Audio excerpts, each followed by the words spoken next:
Welcome to my channel. आज हम लोग डिस्कस करने वाले यूपीएससी के ही बारे में। इससे पहले वाले भी वीडियो में हम लोग डिस्कस किए थे यूपीएससी के ही बारे में। आज हम लोग उससे डिटेल में डिस्कस करेंगे। यूपीएससी के जो पार्ट बच गया था उसके बारे में डिस्कस करेंगे, जैसे निष्कासन, इनके सदस्य की योग्यता, इनके सदस्य कितने होते हैं, ये इनके कार्य, ये सारे पार्ट आज हम लोग इस वीडियो में डिस्कस करेंगे। आइए जानते हैं यूपीएससी के बारे में।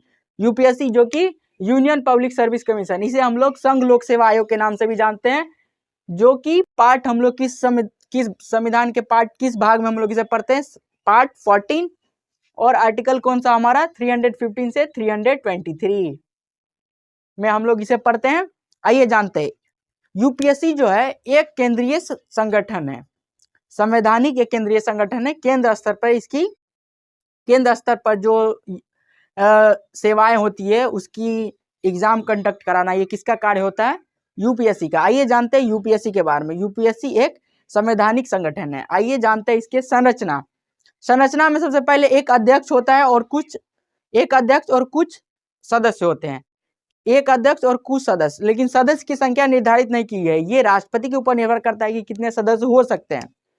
राष्ट्रपति के द्वारा ही संख्या निर्धारित की जाती है, लेकिन संविधान के द्वारा तय नहीं। संविधान के द्वारा जो है तय नहीं किया गया, ये राष्ट्रपति के द्वारा ही तय किया जाता है कि कितने सदस्य होंगे। लेकिन अध्यक्ष निर्धारित होता है, केवल एक अध्यक्ष होते हैं। लेकिन इनकी योग्यताएं जो होती है संविधान में नहीं है। इनकी योग्यता जो है संविधान में वर्णन नहीं किया गया। इनकी योग्यताओं को, इनकी योग्यता तो कैसे डिसाइड किया जाता है? इसमें कम से कम क्या होना चाहिए? आधे सदस्य जो है 10 वर्ष तक जो है राज्य सरकार के अधीन 10 वर्ष राज्य सरकार के अधीन जो कार्य का अनुभव होना चाहिए, यानी 10 वर्ष तक उनका कार्य का अनुभव होना चाहिए, तभी जाकर के वो यूपीएससी के अध्यक्ष बन सकते हैं। ये उसकी योग्यताएं हैं। लेकिन कानून में, संविधान में इसकी कोई योग्यता नहीं निर्धारित की गई है। लेकिन इनका कार्यकाल जो होता है इसका निर्धारण किया गया। कार्यकाल कितना वर्ष का होता है? 6 वर्ष या 65 वर्ष, या 6 वर्ष की आयु पहले पूर्ण हो जाए या 65 वर्ष की आयु जो पहले पूर्ण हो जाए, तभी तक उनका कार्यकाल रहता है। कार्यवाहक अध्यक्ष, अगर मान लीजिए अध्यक्ष नहीं रहा तो उस समय कार्यवाहक अध्यक्ष की जरूरत पड़ती है। तो कार्यवाहक अध्यक्ष जो है नियुक्त करता है कौन? राष्ट्रपति। यानी कार्यवाहक अध्यक्ष को नियुक्ति राष्ट्रपति क्यों करता है? इसलिए नियुक्त करते हैं राष्ट्रपति। अगर अध्यक्ष नहीं रहा तो कार्यवाहक अध्यक्ष उनकी जगह पर सारे कार्यों को देखेंगे। इसीलिए कार्यवाहक अध्यक्ष को नियुक्त किया जाता है किनके द्वारा? राष्ट्रपति के द्वारा। अध्यक्ष की अनुपस्थिति में, यानी अध्यक्ष नहीं रहेंगे तभी कार्यवाहक अध्यक्ष को नियुक्त किया जाएगा, लेकिन पुनर्नियुक्ति नहीं। यानी इसमें जो है अध्यक्ष जो बन जाते हैं तो उनको पुनर्नियुक्त नहीं किया जा सकता। अध्यक्ष के लिए एक बार अध्यक्ष बन गए, यूपीएससी के कोई भी सदस्य एक बार सदस्य बन गए तो उन्हें कोई भी सेवा में नहीं नियुक्त किया जाता। भारत की कोई भी सेवा में उसे नहीं नियुक्त किया जाता, चाहे वो केंद्र हो या राज्य, उसमें नियुक्त नहीं किया जाता। यानी पुनर्नियुक्ति का प्रावधान नहीं है। अगर मान लीजिए आपका एज बचा हुआ है तभी भी आप उसमें उस पद के लिए आप नहीं योग्य नहीं हो सकते हैं, ये इसमें वर्णित है। यानी पुनर्नियुक्त का कोई प्रावधान नहीं है। निष्कासन, इनके सदस्यों का निष्कासन किस विधि द्वारा किया जाता है? यूपीएससी के सदस्य जो होते हैं उनका निष्कासन किस विधि के द्वारा किया जाता है? राष्ट्रपति द्वारा हटाया जा सकता है। इनके सदस्य को किनके द्वारा हटाया जा सकता है? राष्ट्रपति के द्वारा। लेकिन राष्ट्रपति किस आधार पर हटा सकते हैं सदस्य को? अपने मन से तो नहीं हटा सकते, कोई ना कोई प्रूफ चाहिए। तो प्रूफ क्या चाहिए? सर्वोच्च न्यायालय की जांच के आधार पर, यानी सर्वोच्च न्यायालय के द्वारा जांच किया जाएगा कि ये सदस्य सही में इस कार्य के लिए सही नहीं है, तभी जाकर के उनको उनके पद से हटाया जा सकता है। लेकिन सर्वोच्च न्यायालय के जांच के आधार पर ही सर्वोच्च न्यायालय परामर्श देती है जो कि राष्ट्रपति को, तभी जाकर के वो हटा सकते हैं। अब सर्वोच्च न्यायालय जो परामर्श देती है वो क्या होता है? राष्ट्रपति के लिए बाध्यकारी है। यानी राष्ट्रपति के लिए बाध्यकारी हो जाता है मानना उनके फैसलों को, तो वो उनके पद से उनको हटा देते हैं। तो आधार क्या क्या है? और सारे भी आधार है, वो क्या क्या है? दिवालिया घोषित न हो, यानी सदस्य जो है दिवालिया घोषित न हो। नहीं पदावधि के दौरान पद के कर्तव्यों से बाहर नियोजन, यानी अपने कर्तव्यों को सही ढंग से पालन कर रहा हो। नहीं, सही ढंग से अगर पालन नहीं कर रहा है, अब पदावधि के दौरान, अवधि के दौरान जो है अपने कर्तव्यों को सही ढंग से निर्वाह नहीं कर रहा है, तभी जाकर के उनको उनके पद से हटाया जा सकता है। अक्षमता चाहे मानसिक हो या शारीरिक, कोई भी अक्षमता हो तभी जाकर के उनको उनके पद से हटाया जा सकता है। यानी ये 3 रीजन है। चाहे मिसबिहेवियर की वजह से, वो किस तरह का मिसबिहेवियर, सरकारी निविदा कंपनी का प्रबंधन, यानी सरकारी निविदा या कंपनियों के प्रबंधन अगर नहीं कर रहा है तो सदस्य तभी जाकर के, अगर कर रहा है तभी जाकर के उसे हटा सकते हैं। यानी ये 4 पॉइंट है के आधार पर ही उनको उनके पद से हटाया जा सकता है, ऐसे ही उनको उनके पद से नहीं हटाया जा सकता। यानी इतना आसान नहीं है इनको उनके पद से हटाना। और जानते हैं आगे क्या क्या है इसमें, देखते हैं। स्वतंत्रता, इतना बड़ा जो पद है तो इसको स्वतंत्रता दी गई है। स्वतंत्रता किस स्तर पर दी गई है आइए जानते हैं। जैसे इनके अध्यक्ष जो है, अध्यक्ष या सदस्य का कार्यकाल जो है पूर्ण होने के बाद भारत या राज्य सरकार के जो है के अधीन नियुक्ति के पात्र नहीं है। आपको पहले भी बताएं, जो इनका कार्यकाल पूरा हो जाने के बाद जो है भारत या राज्य सरकार के अधीन नियुक्ति का पात्र नहीं हो सकते हैं। किसी भी कार्यालय या किसी भी विभाग में। यूपीएससी के अध्यक्ष सदस्य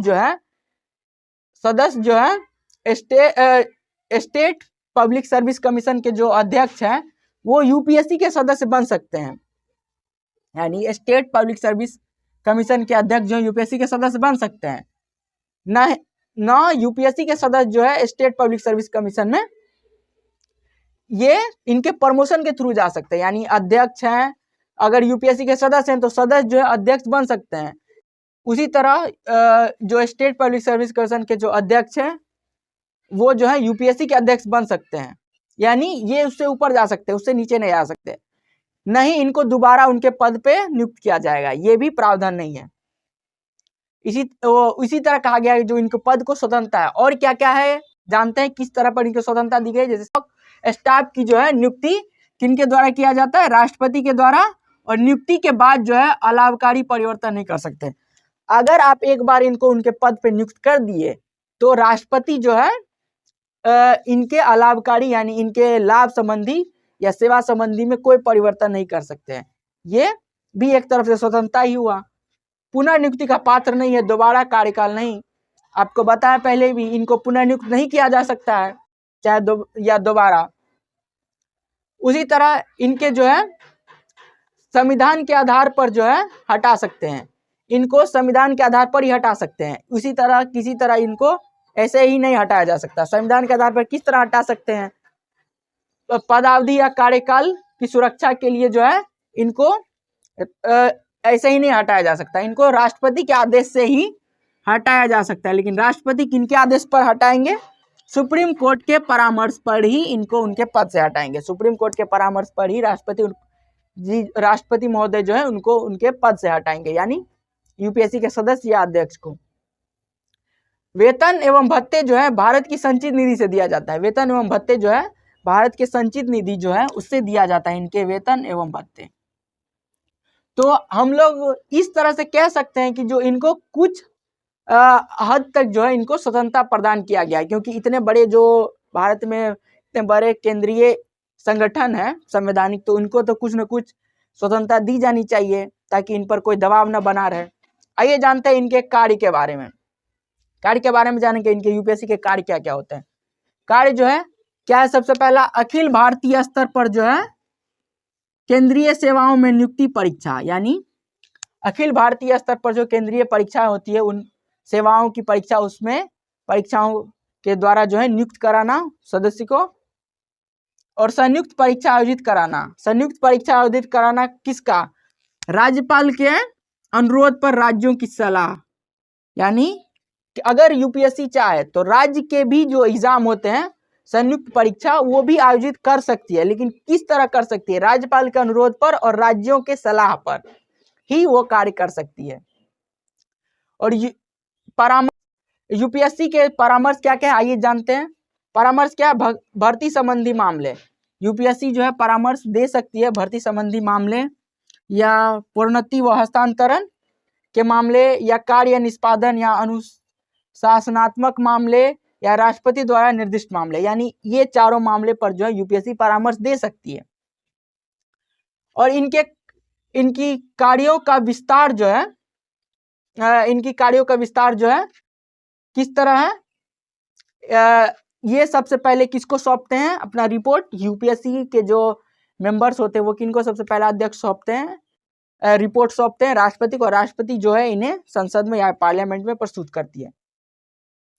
तो ये हो गए इनके कार्य, और इनके जो है कुछ भूमिकाएं भी हैं। भूमिकाएं क्या क्या है, आइए जानते हैं इनकी भूमिकाएं क्या क्या है।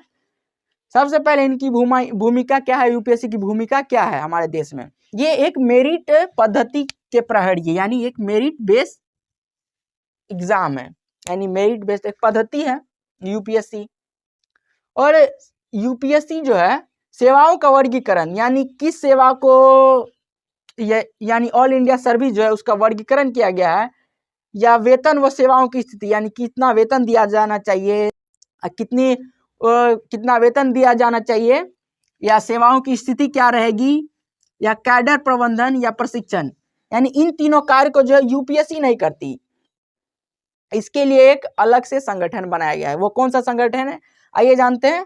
1985 में जो है हमारे देश में एक संगठन बनाया गया, जो कौन सा संगठन है? कार्मिक व प्रशिक्षण विभाग, यानी ये एक विभाग बनाया गया 1985 में, जो इसका कार्य है जो सेवाओं का वर्गीकरण करना, यानी किस सेवा में कौन कौन से सेवा होंगे यूपीएससी में, उनके वेतन और सेवाओं की स्थिति क्या होगी, और कैडर प्रबंधन या प्रशिक्षण, ये सारे कार्य कौन देखते हैं? कार्मिक व प्रशिक्षण विभाग, जो कि कब इसकी स्थापना की गई? 1985। ये कार्य यूपीएससी का नहीं है, ये कार्य किसका है? कार्मिक और प्रशिक्षण विभाग। लेकिन यूपीएससी का कार्य क्या है? यूपीएससी का कार्य सुझाव व सलाहकारी प्राकृतिक होंगे, यानी सुझाव जो यूपीएससी जो है सुझाव दे सकती है, सलाहकारी सुझाव दे सकती है राष्ट्रपति को, और राष्ट्रपति जो है संसद में प्रस्तुत करते हैं। इनका कार्य नहीं होता है जो ये सेवाओं किसका, कैडर का, या वेतन और सेवा की स्थिति, या सेवाओं का वर्गीकरण, ये सारे कार्य किसके होते हैं? कार्मिक और प्रशिक्षण विभाग, एक अलग विभाग ही बनाया गया है इसके लिए, उसका ये कार्य है। लेकिन इसके बाद जो इसकी सीमाएं जो है, ये हो गया भूमिका। उसके बाद जो इसकी सीमाएं है, यूपीएससी की जो सीमाएं है वो क्या क्या है? यूपीएससी से परामर्श नहीं लिया जाता। सीमाएं में जो यूपीएससी से परामर्श नहीं लिया जाएगा। किस चीज में यूपीएससी से परामर्श नहीं लिया जाएगा? आइए जानते हैं। सबसे पहला ओबीसी, अन्य पिछड़ा वर्ग आयोग की कितनी सीटें होगी, यानी ओबीसी की कितनी सीटें होगी यूपीएससी में। उसके बाद दूसरा क्या? एससी एसटी के कितने पद होंगे। और तीसरा ग्रुप सी व डी में भर्तियों से संबंधित है। और चौथा बोर्ड आयोग प्राधिकरण के अध्यक्ष की नियुक्ति, यानी ये चार जो है, ये चार जो अभी हम लोग डिस्कस किए, ओबीसी में कितना सीट होना चाहिए, अन्य पिछड़ा वर्ग आयोग में कितना सीट होना चाहिए, एससी एसटी के कितने पद होना चाहिए यूपीएससी में, और ग्रुप सी और डी की भर्ती से संबंधित बोर्ड आयोग और प्राधिकरण के अध्यक्ष की नियुक्ति, ये सारे कार्य में यूपीएससी से परामर्श नहीं लिया जाएगा। ये किसके द्वारा निर्धारित किया जाएगा? संविधान द्वारा तय, और राष्ट्रपति के अधिकार राष्ट्रपति के अनुसार ही ये निर्धारित किया जाएगा। लेकिन राष्ट्रपति जो है अपने अनुसार कोई भी नियम कानून नहीं बना सकते। कोई भी नियम कानून बनाएंगे तो सबसे पहले 14 दिन के लिए, यानी एक रूल है 14 डेज, संसद में इसे रखा जाएगा, यानी 14 दिन तक इस पे बहस चलेगा, यानी चर्चा होगी, जो ये नियम यूपीएससी के लिए लाभकारी है या फायदेमंद है, तभी जाकर के उस नियम को इसमें लागू किया जाएगा। तभी जाकर के राष्ट्रपति को अधिकार है कि वो नियम परिवर्तित कर सकते हैं, अपने मन से नहीं कर सकते हैं। इसके लिए संसद में उसे रखना ही होगा 14 दिन के लिए। लेकिन इसमें जो है रूल रेगुलेशन जो बनेगा यूपीएससी का, इसमें यूपीएससी से परामर्श लेने की आवश्यकता नहीं है, यानी यूपीएससी से परामर्श की आवश्यकता नहीं है इसमें। जैसे यूपीएससी में जो ऑल इंडिया सर्विस है, जैसे आईएएस, आईपीएस और आईएफएस, यानी इंडियन फॉरेस्ट सर्विस, न कि फॉरेन सर्विस, यानी इन तीनों ऑल इंडिया सर्विस है, इसके नियम कानून में क्या क्या बदलाव होंगे, ये राष्ट्रपति के अनुसार ही, राष्ट्रपति के पास अधिकार है उनको नियमों को बदलना या नए नियमों को जोड़ना। तभी नियम जोड़ या बदल सकते हैं जब संसद में 14 दिन के लिए सबसे पहले इसे रखा जाएगा। 14 दिनों तक ये बात चर्चा में रहेगी, ये नियम कानून अगर वो संसद को पसंद आती है तभी जा करके, संसद को अच्छा लगता है तभी जा करके जो है वो राष्ट्रपति उसमें चेंज कर सकते हैं, अपने मन से नहीं कर सकते। और एक और बात, ये और क्या कर सकते हैं, राजनयिक की नियुक्ति यानी एम्बेसडर की जो यानी राजदूत की जो नियुक्ति है, ये भी जो है इसमें भी जो है यूपीएससी से परामर्श की जरूरत नहीं है। यानी राजदूत की नियुक्ति में जो भी क्या भूमिका है यूपीएससी की, यूपीएससी से परामर्श लेने की जरूरत नहीं है। राष्ट्रपति या संसद अपने अनुसार ही राजदूत अपने चुन सकते हैं, यानी राष्ट्रपति के द्वारा भी इनका भी चुनाव किया जाता है। तो ये था हमारा डिटेल में डिस्कशन संघ लोक सेवा आयोग यानी यूपीएससी के बारे में, यानी यूनियन पब्लिक सर्विस कमीशन, जो कि एक भारत का सबसे बड़ा एक केंद्रीय संगठन है। इसके बारे में हम लोगों ने डिटेल में पढ़ा, जो कि स्टेट पीसीएस और यूपीएससी जैसे एग्जाम में, सिविल सर्विस एग्जाम में इनसे प्रश्न पूछे जाते हैं। हम लोगों ने इसको यूपीएससी को डिटेल में पढ़ा। आप लोगों को ये वीडियो पसंद आया तो प्लीज लाइक, शेयर और सब्सक्राइब कीजिए। मिलते हैं इसके नेक्स्ट वाले वीडियो में एक नए टॉपिकों के साथ। Thank you for watching this video.